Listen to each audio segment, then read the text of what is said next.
Selamat pagi anak-anakku yang dikasih Tuhan kelas 9A dan B. Mari pada pagi hari ini kita akan merenungkan firman Tuhan dari Kejadian pasal 18. Sekali lagi dari kitab Kejadian 18 ayat 1 sampai 15 dilanjutkan pasal 21 ayat yang kedua dengan tema kelahiran Ishak. Mari kita bersama-sama mempersiapkan hati, mempersiapkan pikiran, mempersiapkan Alkitab, mempersiapkan catatan, dan mempersiapkan segala sesuatu sehingga kita boleh merenungkan firman pagi hari ini. Mari pada pagi hari ini kita mengambil sikap yang benar, kita mengambil sikap yang baik untuk membaca, merenungkan firman. Tetapi sebelumnya mari kita sama-sama akan menaikkan satu pujian janji yang manis.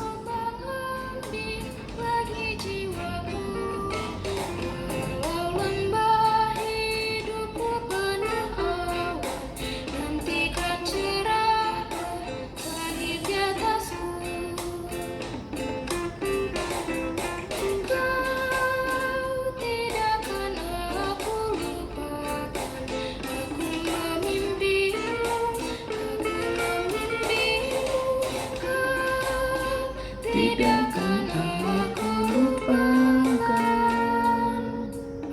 penolongmu, yakinlah teguh.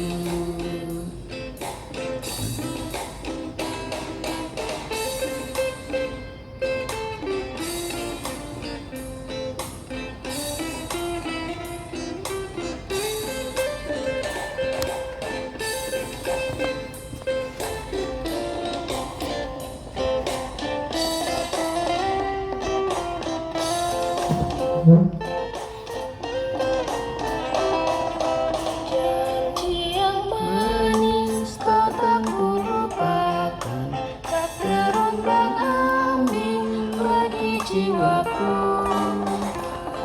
Hamba hidupku penuh awan, hentikan cerahnya langit di atasku.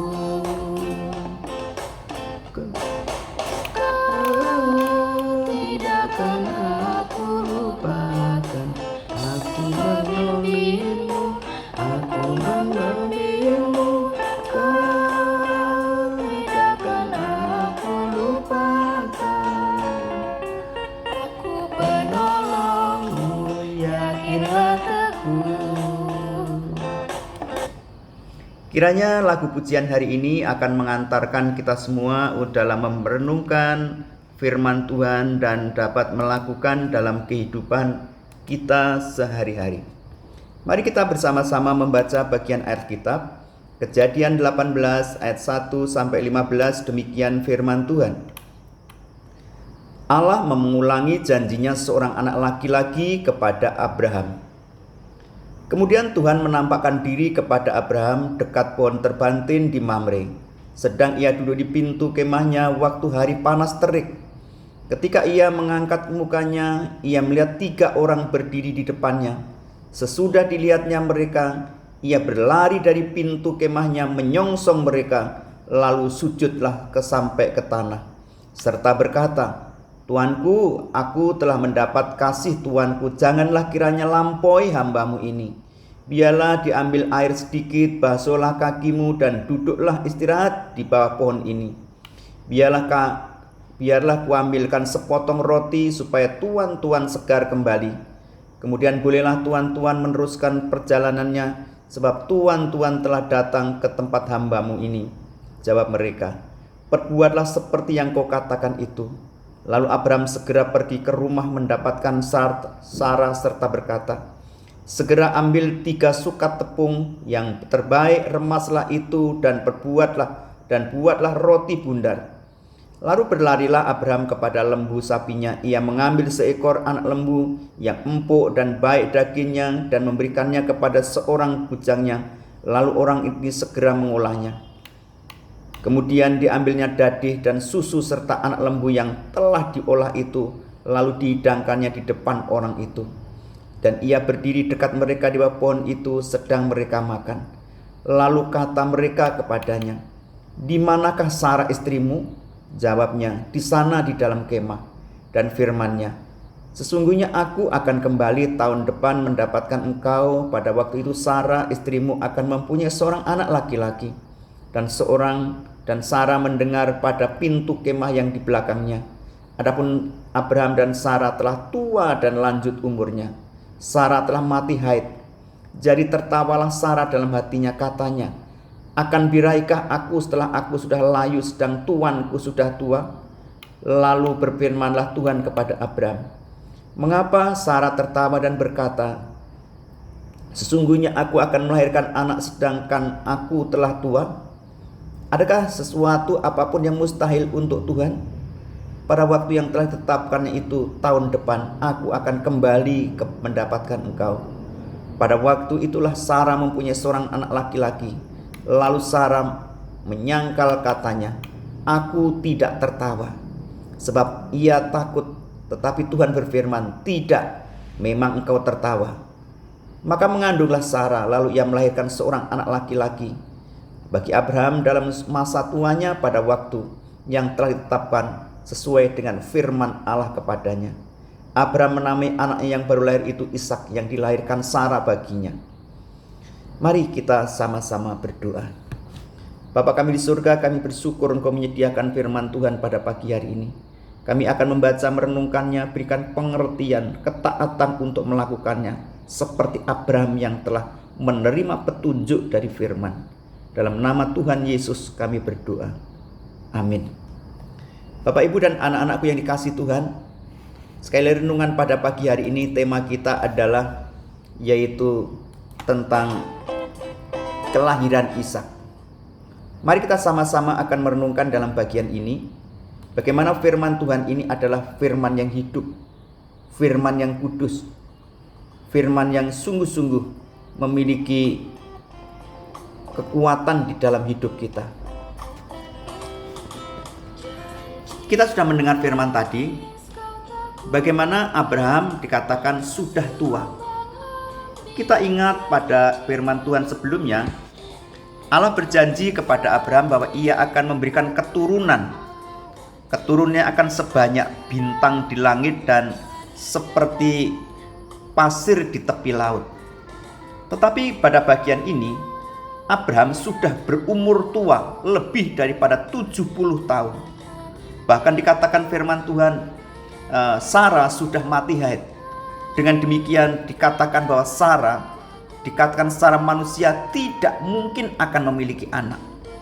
Tetapi dalam dialog kita pada pagi hari ini, ketika Abraham sedang beristirahat di bawah pohon terbantin pada siang hari depan kemahnya, ada 3 orang yang lewat. 3 orang itu ternyata adalah Allah melalui malaikat orang hadir di depan mereka. Lalu Abraham menyapa mereka dengan begitu sopannya. Abraham menyapa mereka dengan rasa hormatnya. Karena tamunya orang asing itu adalah yakin bahwa tamu itu adalah orang yang sangat terhormat. Maka ia menyapa dengan sopan, tuan-tuanku, singgahlah di tempat di depan kemah di bawah pohon ini.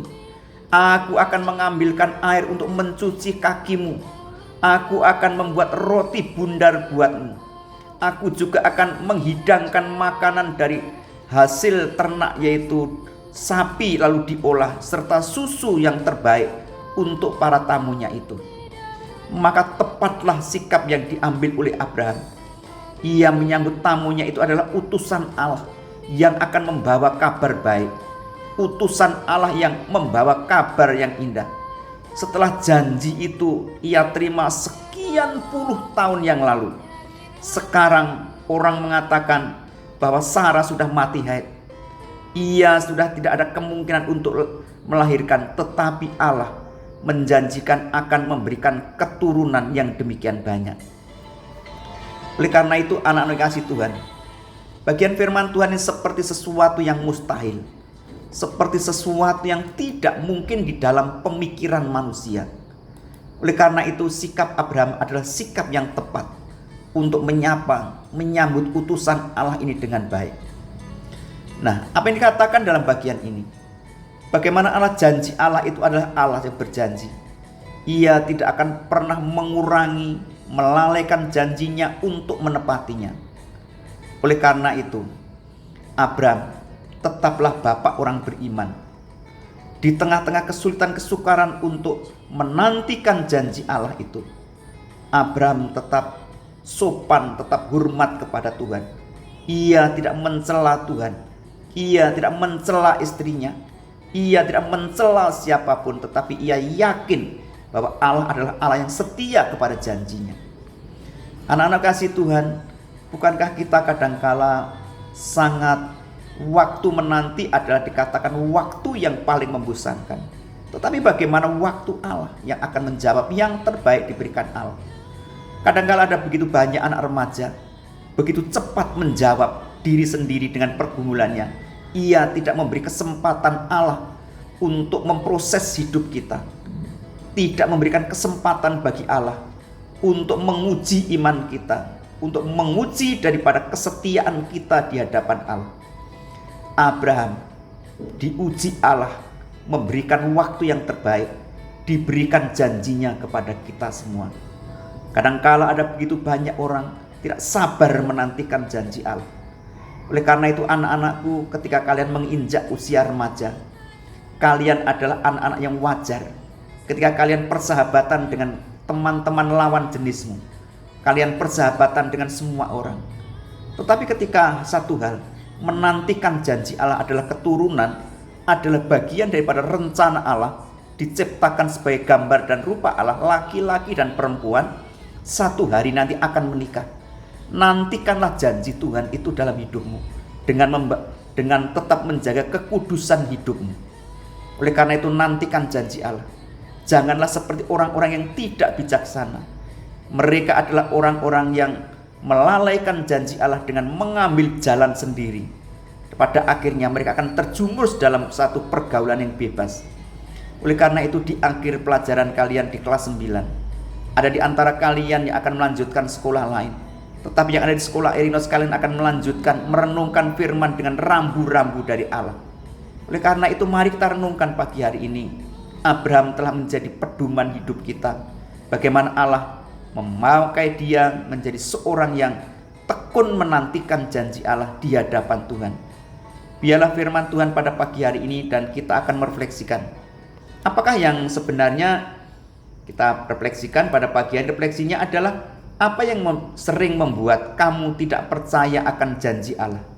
Apa yang sering kali membuat orang tidak percaya akan janji Allah? Lalu ia mengambil jalan pintas. Tetapi biarlah perjumpaan kita dengan firman sekian tahun lamanya membekali hidupmu untuk tetap setia kepada janji Allah. Apapun yang terjadi, percayalah kepada Tuhan yang mengatakan apa yang tidak mungkin bagi manusia adalah mungkin bagi Allah. Mari kita bersama-sama nanti berdiam diri dan kamu akan merefleksikan firman di dalam bukumu, lalu kirimkan ke dalam link daripada yang disediakan oleh wali kelas mereka, kalian semua. Mari kita tunduk kepala, kita berdoa, kita bersyukur. Bapa di surga, kami bersyukur untuk firman Tuhan. Kami bersyukur di sekolah Erinos kami dibekali dengan firman, satu ketaatan menantikan janji Allah. Oleh karena itu berkati orang tua kami, berkati kami semua. Terima kasih untuk semua yang Tuhan izinkan untuk kami lakukan sebagai bagian menantikan janji Allah. Terima kasih, ini doa kami dalam nama Tuhan Yesus kami berdoa. Amin. Silahkan kalian untuk mengambil waktu saat teduh. Kalian mengambil waktu untuk merefleksikan apa yang Tuhan inginkan di dalam hidupmu. Biarlah firman Tuhan pada pagi hari ini memberkati hidupmu, memberkati persiapan memasuki jenjang yang lebih tinggi, memasuki satu jenjang pergaulan yang lebih luas dengan tetap mengingat akan janji Tuhan. Terpujilah Tuhan, kalian berdiam diri lalu baru menuliskan tentang refleksi pagi hari ini. Terpujilah Tuhan, di dalam nama Tuhan Yesus kita berdoa. Kita bersyukur. Amin.